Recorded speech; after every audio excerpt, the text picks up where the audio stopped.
Bote peuple congolais, boza ebele ya kolanda, oya bino de kwa l'arbitre du peuple Ousmane Mutombo. Na ebisibino ke mikol oyo toko beta masolo amboka na biso, toko pesa bino information pe bo comprendre que mboka na biso est dans situation nini. Et là qu'on a sipela kana bino c'est parce que vous êtes des Congolais de père et de mère. Bozo benga biso na tango nyonso. Bozo pesa biso ba information mboka même ba o baza na kati ya fond. Boko benga na komona bo bengi to sololi bo pesinga isango mboka bo pesinga ba proposition bo pesinga ba makambo mususu oyo bakonzi ba ebite tango tolobaka makambo wana bakonzi ba benga kabiso pona kuzo précision peut-être après émission tango tolobaka makambo bino bo yebisa kabiso bo benga kabiso to landele yango pe lisusu to comprendre que za ya solo bakonzi bayaka pe ko yebisa biso information ozu wapi iuti wapi opesi bango ba trace abandi ko landela yangwana makambo bele bo yebisa kanga bo mona ka solution epesa maka parce que balanda ka biso bande ko yangai tokobeta masolo panique totale na Rwanda panique za totale na kati ya Rwanda panique totale depuis mukolo ya lobi kuna na koyebisa bino FARDC asali surprise Tshisekedi est incroyable oyo bato bande comprendre te masolo échangé kuna na est mboka na biso na Rwanda. Quand je vous parle, plusieurs officiers sont limogés au sein ya force armée rwandaise. Donc na koyebisa bino pourquoi baza limogé. Qu'est-ce qui s'est passé? Pourquoi Kagame a sengi ambassade ya États-Unis bakotana Tshisekedi deux fois awa na kobetela bino masolo ezana kata kolenga to kobeta pe masolo ebele na le kambotel état de siège. Qu'est-ce qui s'est passé dans l'état de siège? Bilan na yango eza nini? To kobeta masolo ebele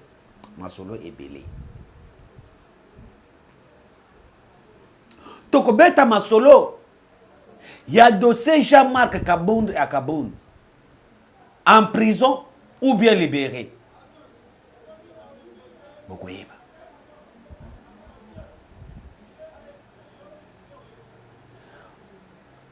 Chers compatriotes, na bana na dossier ya Jean-Marc Kabund. Awa tozo da kati ya koloba na bino. Lobi Jean-Marc Kabund azalaki na kati ya jugement na ye liboso bazuzi. Balobaki pour éviter les embrouillements, pour éviter ba désordre, il a fallu quand même que basa bisika kana makala bisika zali. Yeba kabino noski na makala basala kanini basa bisaka pe batu. Yangwana le procès de Jean-Marc Kabund a été délocalisé na makala. Donc ba juge à cour de cassation ba kendakti na makala pona kosamisa Jean-Marc Kabund.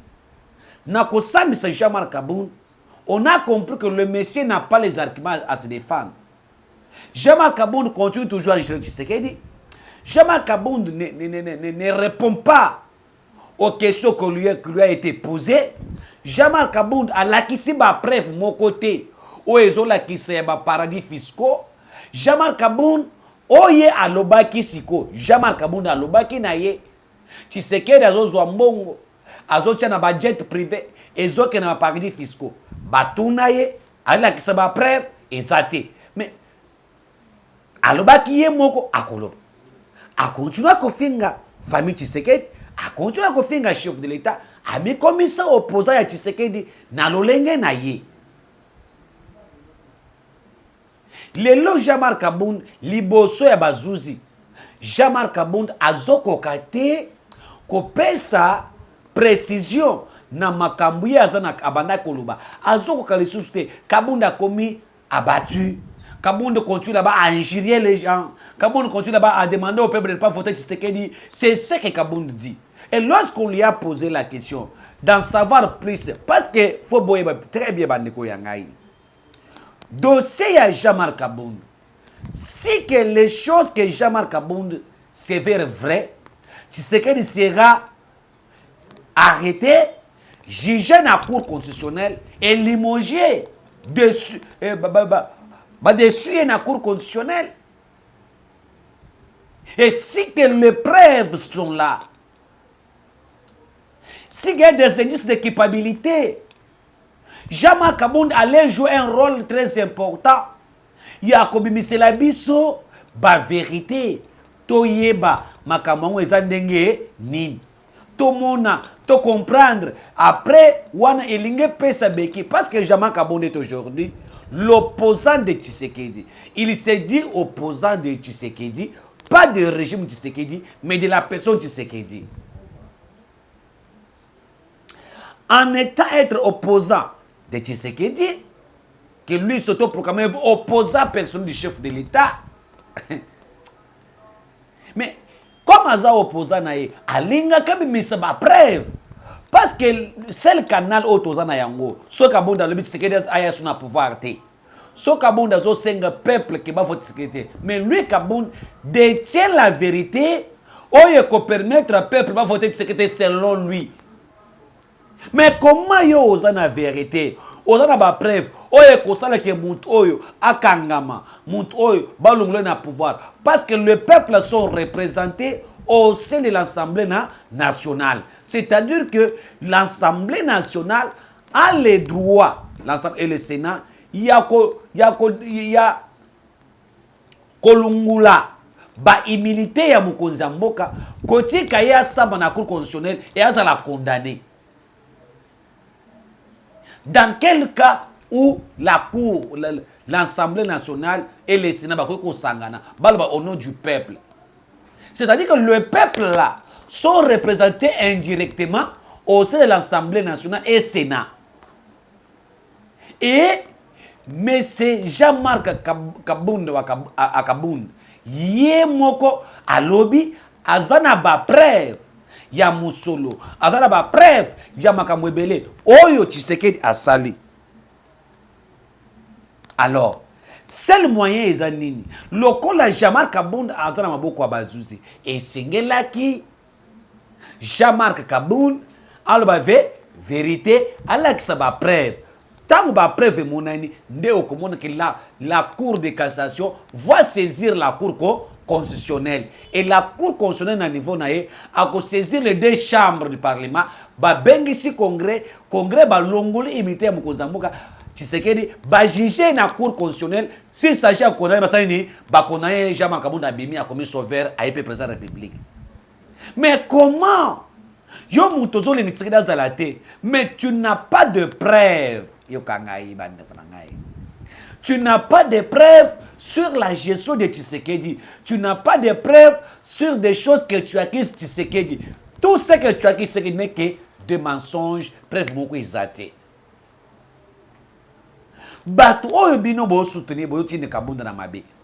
C'est une occasion que vous devez profiter pour nous Tshisekedi.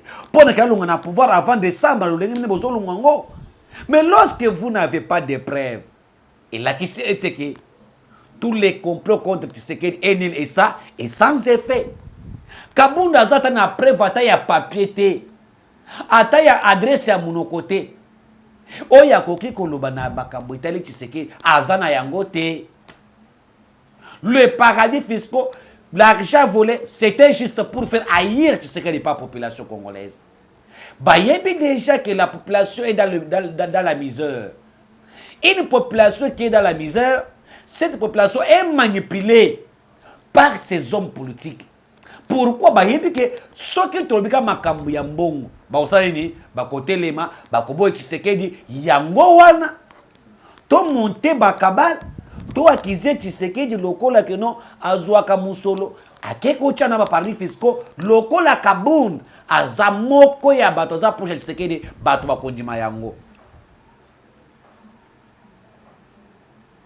Et ça lokola lelo ba moni que non mariage ya Kingani. Au moins, donc, comme si le chef de l'État n'a pas une autre vie. donc chef de l'état né azawana à cause que la na piscine té chef de l'état né bini bozawana tu sais que da comme la ta maïté ata matanga ya ko kende té ata fête ya mariage ko kende té azape mutu.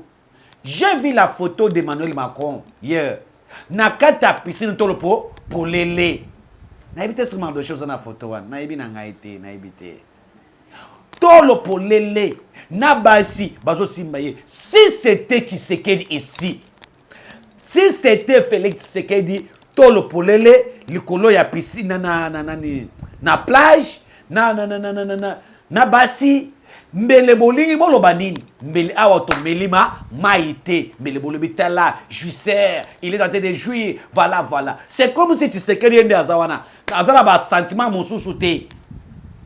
Même un pasteur quand il prêche après avoir prêché il a aussi ses besoins de paix personnel, il a aussi ses sentiments personnels. Non, le rôle de sa pasteur, abeta kabana ina nda côté. Le rôle de sa pasteur, to abende moi sana mato ite sur comment ça se gâté. Parce qu'il est pasteur, laisse. Et tous les complots qui a été faits, c'était pour chercher comment nuire Tshisekedi Félix. Jamal Kaboun Skod Lobby, Libosu Abasuzi, Kaboun a kokite kolobelo comme côté. Kaboun bloqué, Kaboun a ebelo wa koloba, te. Kaboun bloqué, a commis kota tabanakaka, a commis à kofinga, a commis à critiquer la gestion. Mais lui, quand il était là, qu'est-ce que Kaboun a fait? Quelle est la loi? Au sein de l'Assemblée nationale, au Jean-Marc Kabound, à Sala Ponamboka. Est-ce que Kabound a fait son apport au sein de l'Assemblée nationale il y a 3 ans, il y a 2 ans? C'est que lui a présenté à l'Assemblée nationale. Si ce n'est pas Kofinga Baninga, si ce n'était pas Kobuka Bakiti, si ce n'était pas Kobunda Nakati à l'Assemblée nationale, Kozo Batunaye, Baye, Basal des autres. Hein? Chers compatriotes. Et Kabound perdit à Zoko Kate et Loko Mokote et Moyasuka. Naébité. Hein? Et tous ces gens que vous voyez là-bas, manipulés par Katumbi, manipulés par Kabila, cherchaient à nuire Félix Tshisekedi Tshilombo. Félix ne fait rien. Awa tozo banda kalamingi awa. Nasina saliba mal. Hein? Naliba mal. Il y a ba action à Tshisekedi pendant 5 ans. Boko le mango bokima awas. Boko kima.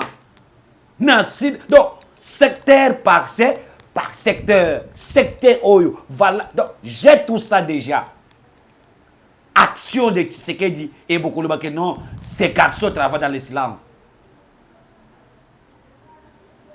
Et quand je vous dis, Jean-Marc Kabound, selon la façon qu'il y a à Sambi, la biscuit à Kosamba, qu'on se défendre, c'est une fois dans les injures, une fois dans l'acharnement, une fois dans l'intox. Et vous allez voir que le Messie sera condamné. Kabound sera condamné. Verdict de Kabound est le 6. Batina le 6 septembre. Ndeba ko condamné Kabound. Kabound a passé 3 ans à 4 ans de prison à 5 ans. Et côté yaye. A mizindi sina libuluye moko. L'orgueil et maka shit. Tshisekedi nenga bozamo na wana, c'est un oin de Dieu. C'est un choix de Dieu. Tout celui qui combat Tshisekedi, Nzamba zana kati ya konuire bango. Na yebisa bino eloko moko awake. Tshisekedi azwaki mboka oya lobi tocha na pesa na maboko ya Nzamba. Nzamba fanda na kiti ya bokonzi ya Kongo nini akonza. Tout le plat contre Tshisekedi, c'est Dieu qui gère la République. Incarné au sein de Tshisekedi, vous ne le verrez jamais. Voilà les lots. Occasion bozalaki nango ya ko Tshisekedi yangwana mais bozangi ba preuve. Bozangi ba preuve tangible. Aucun preuve. Ata ya adresse à Pambezate. Kabound wana zongi na prison, Kabound sera condamné. chers compatriotes, n'habitez ce qui ne vous marche dans la vidéo à Kabound. Dans la vidéo à Kabound, et vous allez comprendre que le Messie est perdu. Surtout ce qu'il a dit hier, il a même commencé à inciter mes papas Etienne Tshisekedi. Kabound a incité Maman Marthe. Il a incité tout le monde. Hier, là, c'était lui. Mais c'est Kabound, tu as quelque chose à dire. Abandé Kofinga. Finga famille à président de la République. Kofinga boy. Ko critiquer Bonaboy. Et logo ya moko lobisa monoko ya ko se défendre et zater.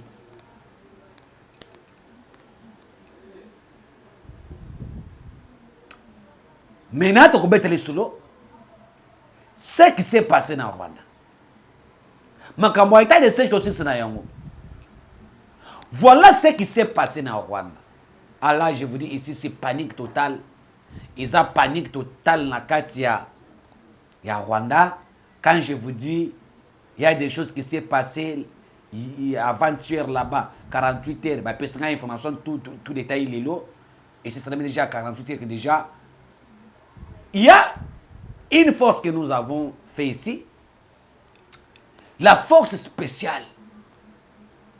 La force spéciale de la RDC formée comme la force spéciale des États-Unis, comme la force spéciale de la Russie, comme la force spéciale de la France, comme la force spéciale d'autres pays que vous connaissez mieux. Mais tika kotanga langa Rwanda, kotanga langa Rwanda mo tala monta zo comme langa et comme c'est à Rwanda te ngano be à Rwanda te. De la même façon qu'on forme ces gens-là, on les a formés. C'est parmi des forces spéciales où il y a eu pour la formation à Bango. Mais il y a eu aussi, tu sais ce que dit Félix, avait pris des jeunes de 18 ans, 19 ans, 20 ans. Le dernier à Bango, c'est 25 ans. Il y a une force spéciale. Ils ont été formés en Thaïlande. Formés en Thaïlande. Lorsqu'on vous dit que vous avez force spéciale, soko kena bitumba ya mai okobunda, soko kena bitumba ya mabele awosari akobunda, soko kena bitumba ya likolo akobunda, soko kena bitumba ya jungle akobunda. Force spéciale baza prêt na toute forme non soit bitumba.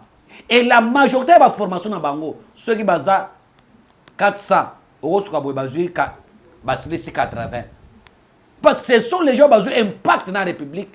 Ce sont les gens qui ont décevoir Mbokate. Ce sont des militaires qui ont abandonné Mbokate. Ça, c'est la force spéciale. Bakoti na bango 2000, bakosonga ata 500. Il y a des restes bien formés. Et Félix Tshisekedi avait eu un bon nombre. Je ne vais pas vous dire le nombre de ça, c'est pour des raisons. Il y a secret à l'État. Un bon nombre. Il y a des jeunes Bakendaki Thaïlande. Ils sont allés être formés par les Thaïlandais. Parce qu'en matière de formation militaire, donc la Thaïlande est parmi des pays qui forment. Il y a des académies militaires très avancées là-bas. Plusieurs aussi pays du monde envoient les gens là-bas pour la formation. Il y a même certains militaires américains formés en Thaïlande. Il y a certains militaires turcs formés en Thaïlande. Beaucoup de pays qui vont là-bas. Thaïlande, ils sont parmi des meilleures écoles pour la formation. Batindi Bango Kuna. Tout l'état que nous étions avec vous aussi, ces gens-là étaient là-bas dans la formation en Thaïlande. Basali formation, Basilisi, ils ont été reconnus. Pesi Bango, brevet de formation, ils étaient très aptes, très déterminés, très intelligents. Ils ont pris toutes les matières. Tant on a eu ça semaine passée. Bajenouana, Baketaki Awa. Baketi Awa, Balamoko Ebele, Bakena Goma. Na Est, kuna. Selon les informations, m'a dit plusieurs bataillons Moko Yasika. Et où tu connais na Goma. Mais qu'est-ce qu'ils ont fait pour la panique et continuer à Rwanda total? Qu'est-ce qu'ils ont fait? Bon, très bien. Et suivez cette émission. Suivez. Bon, force. Force, j'aime là.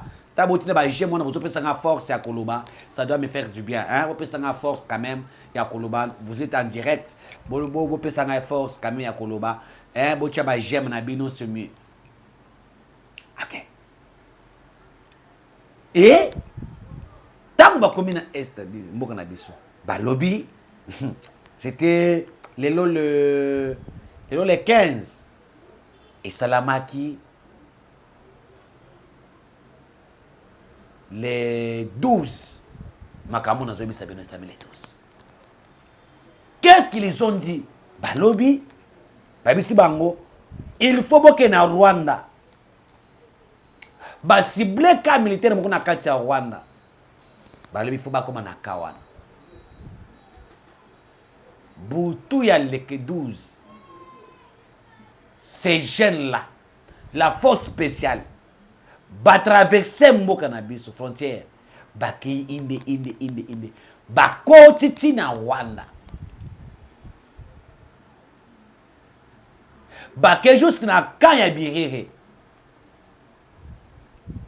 Sans que l'armée rwandaise va yeba oyo basa banani, sans que l'armée rwandaise va au courant tala, sans que l'armée rwandaise va yeba ba côté li wapi ernin ba koti ba comité na ka militaire wana. Après basalini batiki signe ya kola kisake la force spéciale de la RDC était au Rwanda dans les camps militaire. Batiki signe ya Congo. Batiki symbole. Parce que bakana pona ko bomate. Ils ont allé pour montrer à Kagame que vous n'avez pas une sécurité. Le Rwanda n'a pas une sécurité comme nous le pensons. Le Rwanda n'est pas sécurisé comme les gens pensent. Mais on peut entrer au Rwanda kozonga sans un problème. Et ils ont un message fort. Et pas Kagame. Ba koti na kati ya Rwanda. Batiki symbole na bango ya kolakisa que non, la force spéciale ya RDC tozalaki na kati ya Rwanda na kankingani militaire. Après bazongi ba traverser tangu ba militaire Rwanda ba ko sutuka batalabo et na tongo batalabo symbole. Oh, ça et l'extrace il y a ba force armée congolaise spéciale bazaki na Rwanda. Mais Kagame alobi comment bato bakotaki awa sans que bino boyeba a bengisi une réunion urgent, une réunion à kosakanate. Allez a bandi ko limoger bato, a limoger ba FARDC mususu ba militaire mususu, ba généraux mususu, ba colonel mususu, a limoger bango. Alors ça ce n'est pas possible. Comment ba koti ba zongi boyebi yangote? Panique totale na Rwanda. Ba mususu ba lobi non, ba lobi ke ba koya ko libérer tous les prisonniers militaires. Parce que ba komaki na prison militaire ya Rwanda. Nde tozaka na ndolo eza prison militaire ya Rwanda. Bakomaki wana.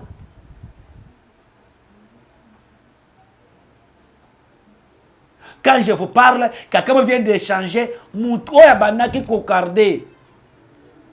Prison. Azab, un psychologue. Moko, nutritionniste. Balongolié, Azu général Moko, oh, il y a 40 ans na kati armée rwandaise. Allez, Azu général wana, atine na prison militaire wana, kobangi koti kuna. Panique totale na Rwanda. Parce que les forces armées congolaises va traverser le Rwanda. Et l'accepte que le Rwanda n'a pas une sécurité. Et lorsque Kagame a écouté ça, on a bougé. Donc, Kagame maintenant est mal à l'aise parce qu'à tout moment, on peut entrer, opérer et rentrer sans que Basaline Baïba Bisso.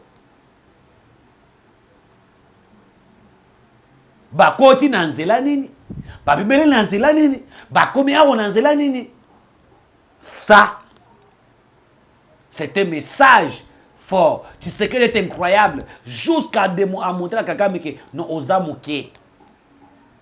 Lorsque Kagame a yoke lokowana, babangi, quand je vous dis, l'ambassadeur des Nations Unies a koutana mokonza moka 2 fois. Na semaine oyo utikoleka pona bayeba c'est réellement makambo ekomi na niveau yo ndenge nini, comment ba militaire na bino baketi na ka ba militaire rwandais na prison na ka militaire rwandais ya Rwanda distance à musika. Donc il y a un, ça ne voit pas.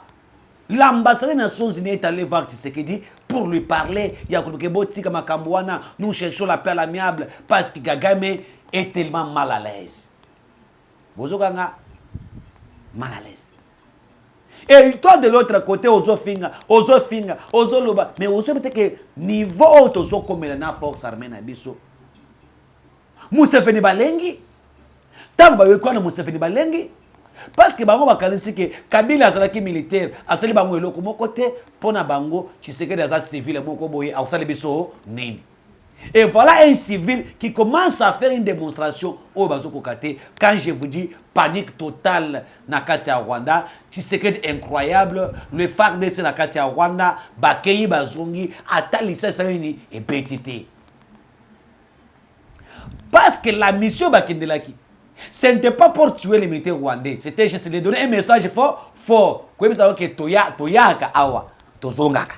Et to repère koya, kozonga pe sabo sa biso loko mon côté. Le Rwanda maintenant vient aujourd'hui me dit ce matin que batindi ba militaire ebelé ba renforcer les frontières na bango. Mais il y avait des militaires na ba frontière Rwanda bango ba kotaki. Il y a des militaires qui au ba kotaki ba komati kuna. Je vous dis que la façon où l'armée congolaise est en train de monter en puissance, je vous dis, d'ici les 30 awa, tous ces gens se vont quitter. Toute armée, armée non étrangère, d'ici en septembre awa, tout le monde vont quitter. Vont quitter. Même les EPDF, la mutualisation des forces avec les FARDC, pour frapper ADF, ADF. Tu sais qu'il a demandé à tout, donc, l'armée non étrangère, balungwa. Et vous avez compris la MONUSCO aujourd'hui, bandini kolunga na kati ya mboka na biso. La MONUSCO a compris que non, ça ne va pas, il faut partir. Il faut partir. Et sous pression, il y a Tshisekedi, sous pression la population congolaise, qui ne veut pas que les traîtres qui sont là va continuer à causer la pour ne pas battre. Non, il a dit et sengeli bat oyo il y a ba problème, il y a ba ngebu balungo na mboka na biso. Yango na bozoka ba komi ko bongise bisaka na bango bazokende. Et lorsque ces gens vont quitter notre sol, quel sera le sort du M23? Quel sera le sort du Ouganda et de Rwanda? Ça sera chaud et nous vous disons que bateau une élection sans Rutshuru, sans Munakana. Je vous dis, je vous informe que non. Tito comme le 30 décembre cette année, nous aurons le Massissé en général, Rutshuru en général, nous aurons les Munakana.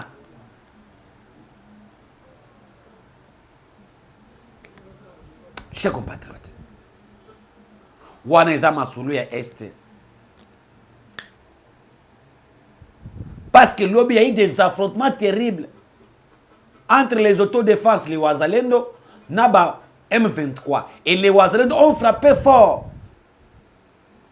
M23 battu barrière moko.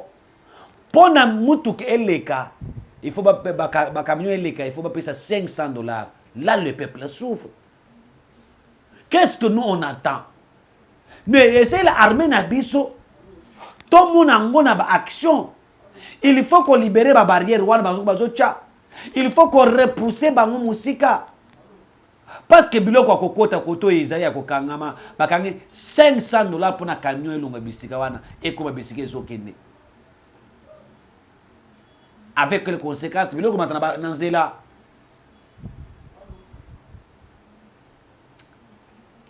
nous devons se mettre debout, nous devons dire non na ba makambo ezaka koleka na instant moko na biso. Bandeko ya ngai.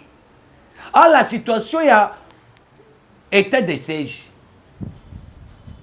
Basali table ronde sur l'état de siège.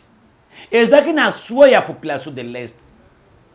Ezaki na souhait pe ya Mokonzamboka. Basala évaluation, ba état de siège et comme niveau nini.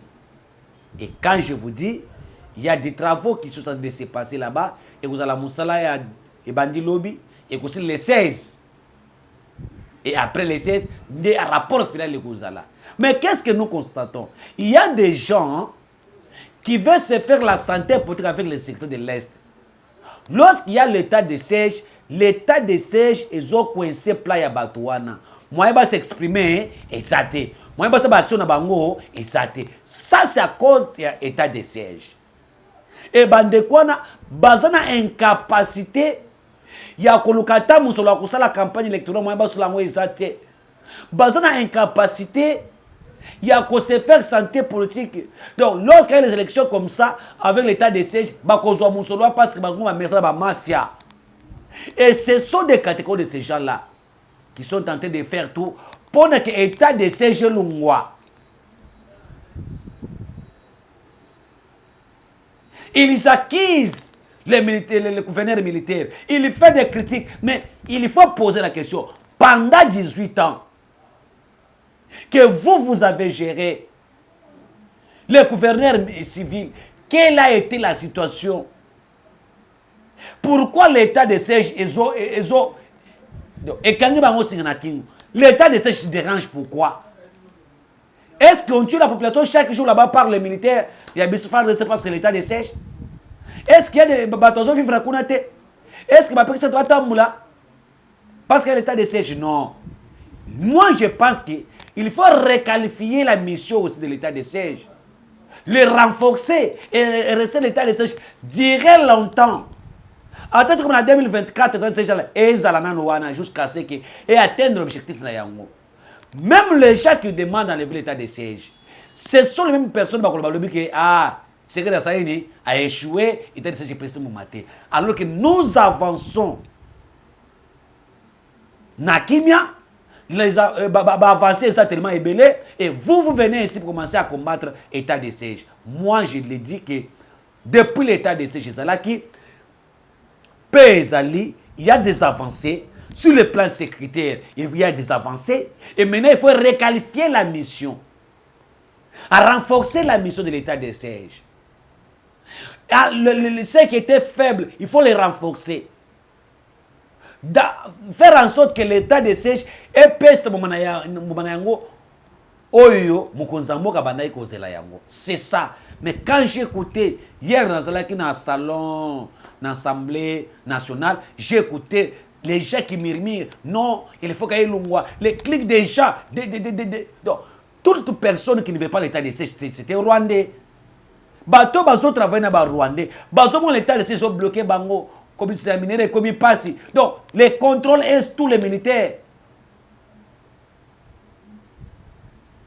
Quand les autres provinces demandent l'état de siège, mais là l'état de siège, il y a certaines personnes qui profitent de ça et qui profitaient de l'insécurité, baza coincé. Ya wana ngana ko senga Mokonzamboka na bato baza kuna état de siège fandanam. À 10 décembre 2024, total anan comment je peux marcher et je pense que l'autre qui m'est zongi d'état de siège kolongo. Wana ça ngai mais yo congolais au lobby nini. Évaluation à état de siège au lobby nini. État de siège ezala ou bien lungwa. Ça je vous ai posé cette question là hier. Et je pense que nous devons partager l'idée, voir dans quelle sorte que il faut que tout le monde et se servir na yango. Merci bandeko yangai. Bozake belé à Kolanda Ousmane Mutomba, l'arbitre du peuple. Tokozonga bino awa pour la deuxième partie. Il y a émission parce que Bamakam Eza est belé et je vous assure que Félix Tshisekedi Tshilombo azana akei Angola na réunion il y a Sadek à Kozalawana. Donc on va voir des voir comment faire pour que le Congo, à mettre Kimina Est, tous les voies est possible et il est à Luanda quand nous parlons maintenant, na réunion ya SADC et d'autres informations et koya tokoyebi sabino awa tozana awa tozolandela makambo ebele pour nous la situation secrétaire à l'est za lolenge nini. Merci botika la branché et bobenga le mitre du peuple plus 243 89 013 008 à la fin. Merci beaucoup, avec Dieu nous vaincrons.